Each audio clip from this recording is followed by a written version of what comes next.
On this one, I'm sighing even before I get started. So let me take a swig of my iced coffee and set it down so you don't have to listen to my ice cubes jingle the whole time.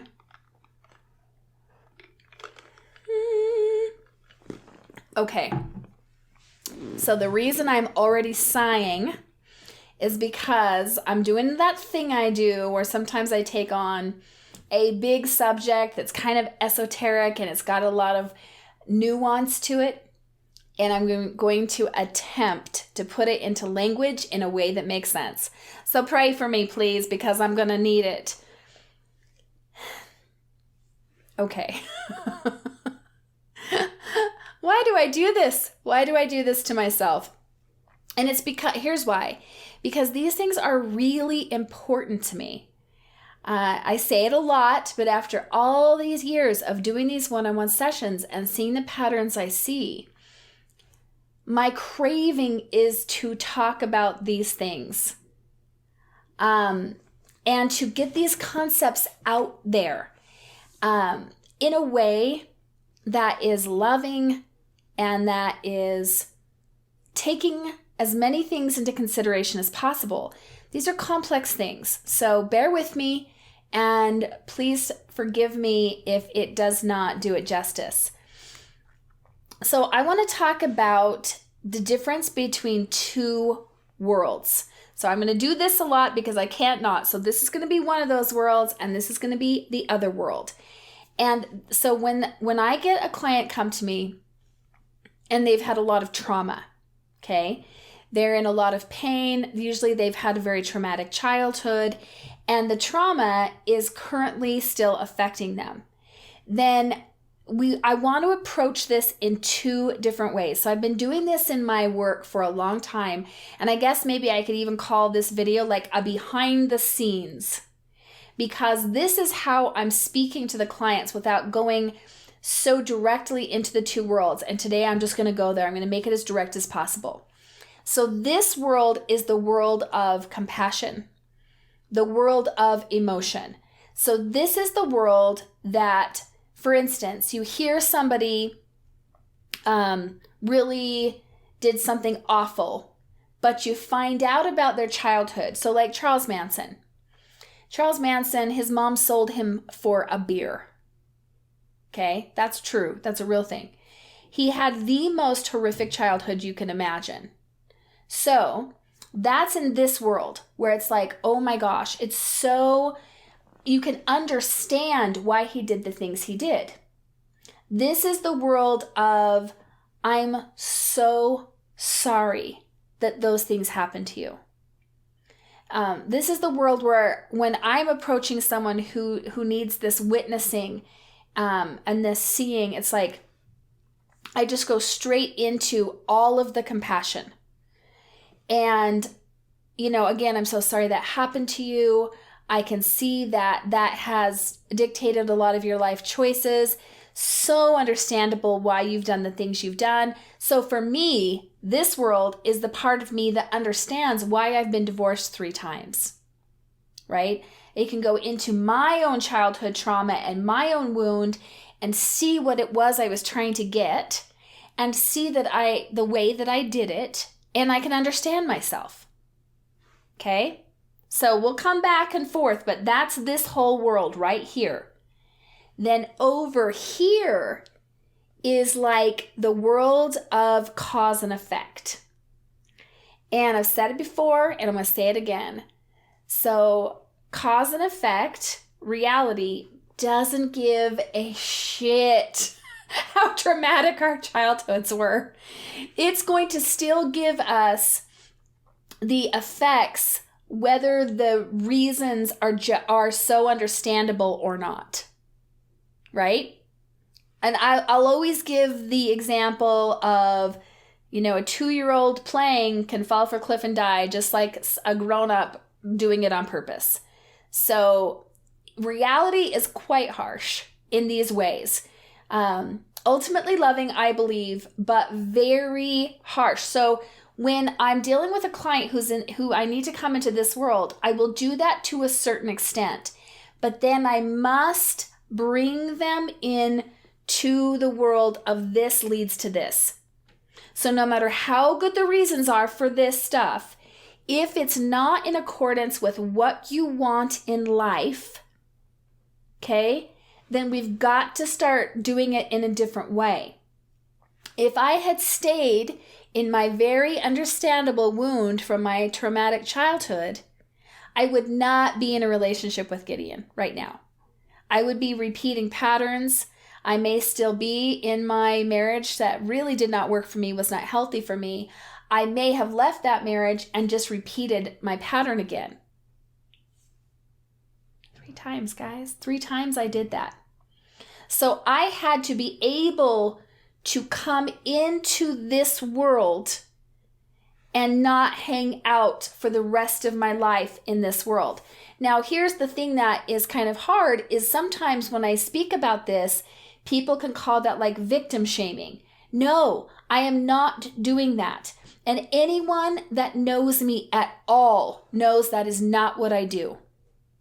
But I absolutely do believe, I truly do believe that no matter what we've been through, we have the power and the ability to shift it, to heal it, to do what it takes to come over into this full engagement with cause and effect in a way that we start creating the life we truly want. Okay, so let's do a specific example of this.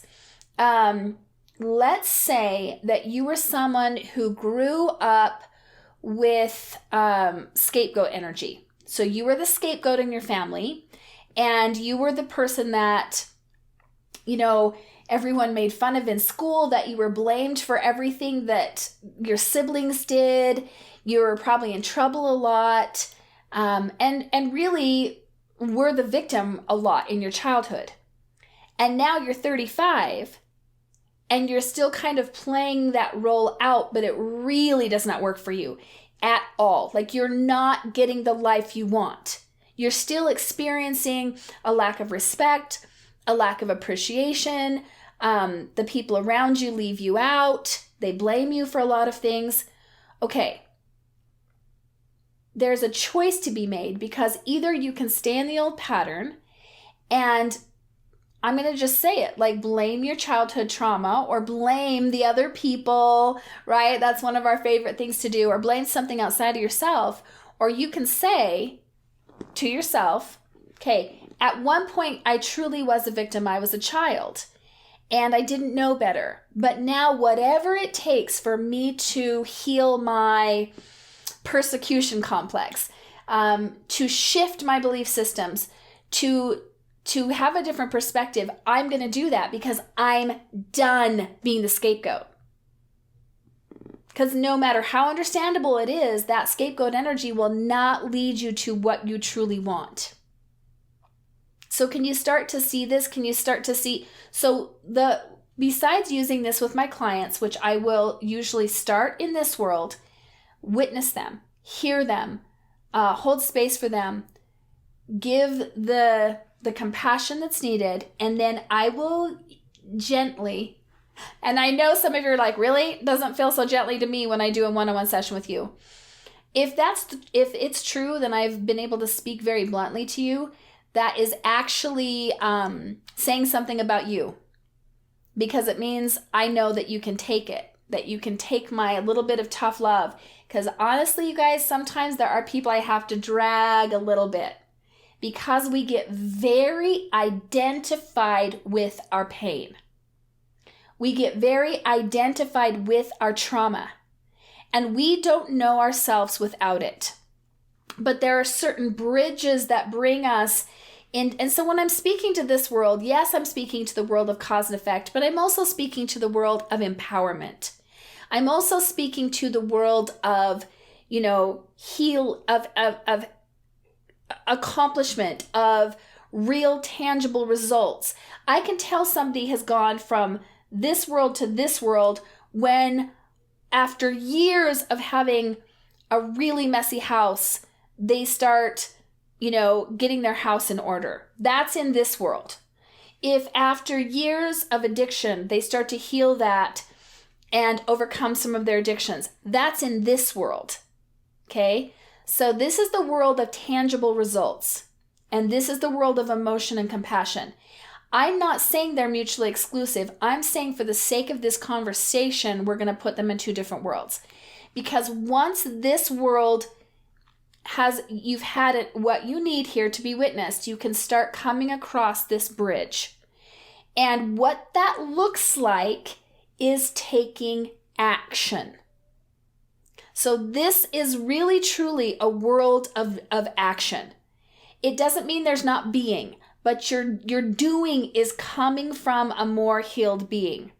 So over here, you're like, okay, I had a very traumatic childhood. I was sexually abused. To protect myself, I've overeaten for the last 30 years and I'm 100 pounds overweight. Totally understandable. Still not giving you the life that you truly want at the core of your being. Okay, then you're going to start to take actions to cross the bridge. Okay, even though it's very unfamiliar to me because I have a lot of momentum towards this way of being based on wound, I'm going to make an appointment with a nutritionist. Oh, there's a step on that bridge. I'm going to go get some hypnosis and some acupuncture to help with cravings. Another step on that bridge. I'm going to work on forgiving my mom who always told me how fat I was. Another step on that bridge. Do you see? We get to this world of that we really truly want one step at a time by taking actions. So the world of I need to figure it out is still over here. That's still this world. So figuring things out is not an action in the real world.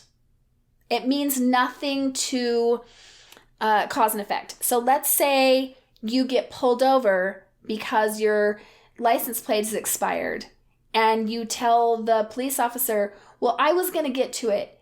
I was trying to figure out how to pay for it, where I needed to go, whatever. He doesn't care. You're going to get a ticket anyway, right? So I just want to lovingly point out, you guys, that figuring things out is still in this world. No shame, just speaking it. So taking actions towards what you want is what pulls you over here. So like, what if they're both true? This is the whole point I want to make with this. What if you truly did have a very traumatic childhood? You really were a victim as a child. And it did hardwire your brain in a certain way. And that's all true. And it's understandable why you've made the choices you've made.